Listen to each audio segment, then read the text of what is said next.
Hey guys, in this video, I want to go over the 3 proven content formats that have always gotten me followers and sales. So, if you don't know what you're doing, then obviously creating content can be very hard and frustrating, right? Most people have no idea what pieces of content actually get some followers and which one will help them get sales. They kind of just keep posting the same pieces of content out, hoping to get, followers and views. But obviously, views don't relate to sales all the time, right? There are people who have over 100,000 followers that are struggling to make $1,000 to $2,000 a month, and there are people with like 5K followers that are making over 20K per month. So it's really kind of a mix between the two. You can't just only create content that gets you sales. You cannot only create content that gets you followers. You need a good mix of the two. So in this module, what we're going to do is we're going to break down the 3 main pieces of content you should be creating to get followers and sales. And I'll also be showing you a prompt to use in ChatGPT to help you come up with ideas for each piece of content for each content pillar as well. So let's start with the first piece of content that you all should really be creating, which is engagement style content. Now, the goal of engagement style content is to basically just gain followers. That's just the main goal of it. And engagement style content is information that anyone create content on, right? It's not unique to anyone. It's something that many people can create content on, and it really doesn't matter. It's not like you're stealing information. So this type of content usually covers, tools, hacks, or lists, right? It's very beginner-friendly content that a broad audience can understand, which is the reason this type of content goes viral often and gets creators a ton of followers. So it's very broad. It's very beginner-friendly. It's not going in on anything very specific. So that's why it gets you followers, because the more broad it is, the more people can understand the piece of content, the more views it will get. And again, the best engagement posts typically give value that the viewer can do this second or after watching the video. So some examples of engagement style content include like, here are 7 AI tools to automate content creation, 5 hacks to increase productivity, or the number 1 tool to write better emails. So as an example, so for these 3 pieces of content here, like anyone could create these pieces of content. Anyone could talk about hacks. Anyone could talk about tools. It's not, someone didn't make these up. Someone didn't make up the tools themselves. They're just out there. They're just like creating a list. So it makes it very broad for anyone, right? Anyone can kind of understand the 5 hacks to increase productivity. It's not specific to a demographic or specific to a person's occupation. So that's kind of the first content you need to create. Again, it's showing tools, hacks, or lists. For example, for myself, like this piece of content usually does very well. Like I had a piece of content where I talked about the 7 AI tools business owners need to know. And I think that one got over like 100K on my Instagram. So again, it was a very just piece of engagement content, doesn't go anything specific, very beginner friendly. That is the first type of content you all should be creating. Now, the second type of content you should be creating is what's called authority content. Now, the goal of authority content is to turn those followers that you got from engaging content into true fans. And authority content is just more specific and shows one's true expertise on a topic. It dives deeper into topics and solves problems for a specific audience. And again, this topic helps turn followers into true fans because the value given is typically unique to the creator. It's their opinion on certain insights or different things within their industry. Now, what makes a piece of content a authority content is that, number 1, it has unique value. So as an example, like giving your take on how to make an email better, or give your take on how to edit a video better, or it's basically giving your take on something. So number 1, it has unique value. And the second thing that makes a piece of content an authority content is where someone can listen to that piece of content and they can disagree with what you're saying because they may have a different viewpoint.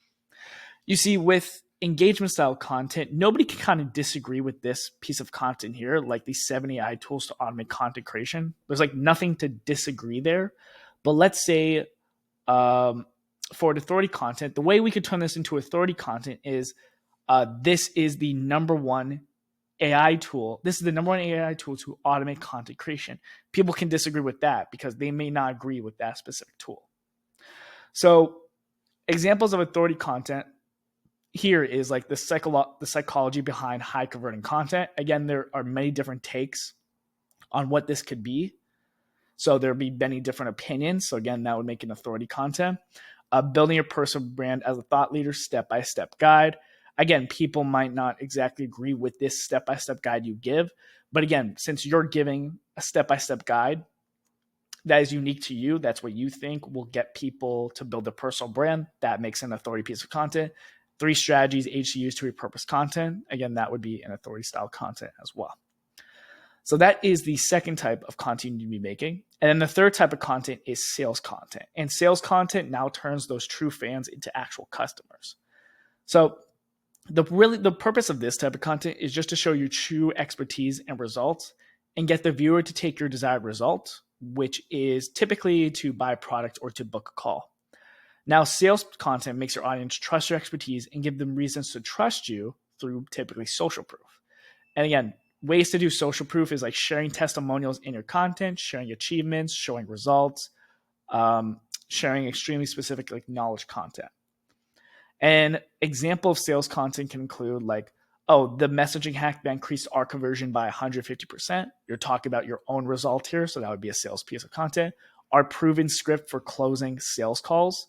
So again, showing like your own thing that's gotten you a certain amount of sales calls.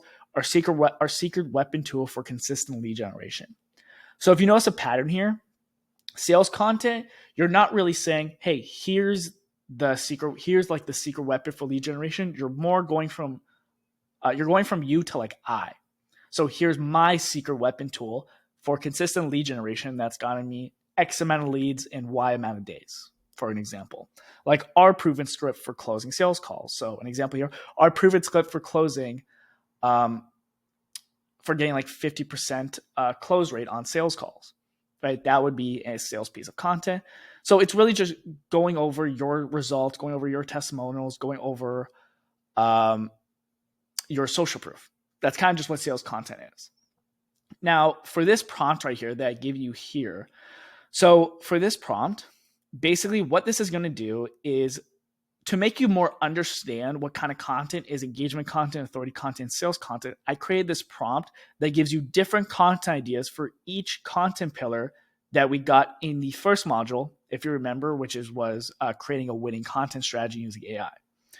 So to use this prompt, all you have to do is, again, open this. And then the only thing you need to change here is you need to put the target audience here, and you need to put the 4 content pillars that you got, again, when we did the content pillar prompt in the first module. And again, you should have written these content pillars down, but if not, you could kind of just go back or redo the prompt, and then it'll give you the same content pillar. So let me go here. Let me copy this, and let me show you kind of the results here. Whoops, went too far.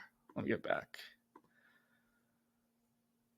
Okay, here we go. Copy this. Let's go back here to ChatGPT, and we're going to kind of just use the same chat that we had here in the previous modules. We're going to paste this here. And then again, our 4 content pillars were, let me just scroll back up here because it's all the way up here. Here we go. Our 4 content pillars was AI in content strategy. So AI in content strategy. So we'll just do like 1. Number 2 was efficiency in content creation.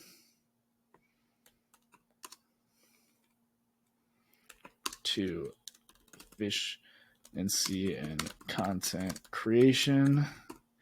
Number 3 was innovative content formats. Innovative content formats. And then the last one here was AI and analytics. Okay. Number 4 was AI and analytics. And then the last thing we need to do is just put down our target audience. And again, I written this down somewhere, but our target audience is right here.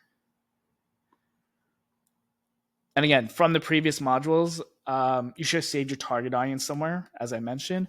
But if you did, again, you could just write like a paragraph here of who exactly your target audience is if you know who it is. Okay. And then here we go. And then when we press this, what we're going to be getting back is a table. So here we go. So what we're getting back here is a table where essentially I think I kind of messed up here. But basically, what you're going to get back is the 4 content pillars here on the left. And then it's going to give you an idea for a piece of content for each content type for each pillar. So as example,